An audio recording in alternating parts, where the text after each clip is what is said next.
Okay, I'm here with Sean and Bunn, who've just finished top 64 and top 32 at DLC Birmingham. They're both playing Ruby Amethyst, and very similar, interesting builds here. So get a shot of both of these. And why don't you guys tell us a little bit about this list? No B preps and a sort of different lineup of uninkables here. What are you thinking? Sure. When I was really looking forward to Kendall Burdett dropping his Ruby Amethyst guide for the set and seeing the deck list that he was playing. But one thing that I found with his list and the way that he plays is that it lacked lore pressure to get you over the line. So when you look at the results that he had, I think he's just topped this weekend actually. So like I have to eat my words here, but. In the 3 events that he played over SCGCon, plus the event that he played before that where he topped again, all of these were best of 3 matches. And if you look at his game record, he wasn't winning best of 2. He wouldn't even got close to topping on those records. And so I felt like the deck wasn't getting there over the line.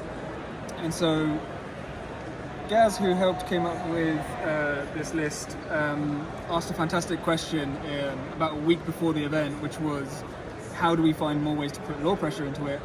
And then I think you both suggested or considered removing the B preps and finding other ways, because the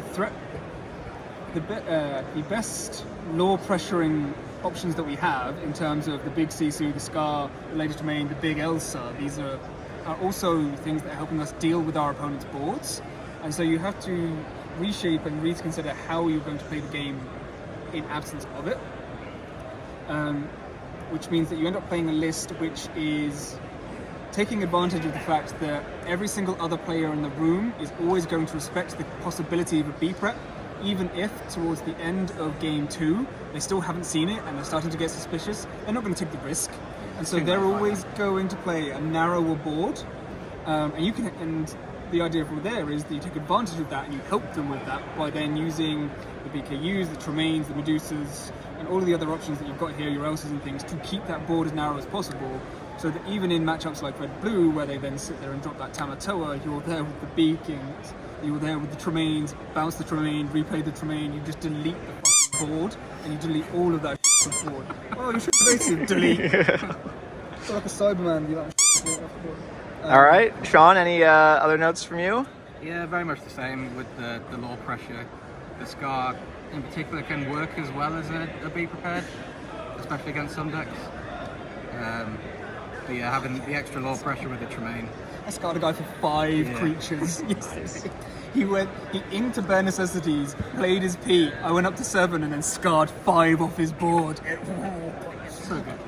Nice. So good. And so what did you both face yesterday in your Swiss? Sorry, I played 2 Steel Songs, that was the result of one of them. I played a Hyper Aggro, I played a Green Purple, I played a mirror match. Only 1 mirror match. I don't know where the red purple players went. Like, rep it. And then 4 blue reds in day 1, and then day 2 blue red again in top cut. That got me to top 32, and then I lost to green purple.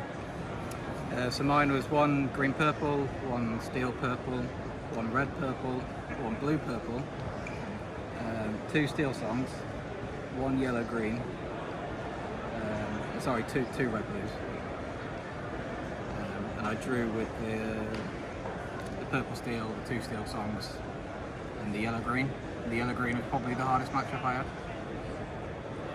Nice. And any changes you'd make in your list?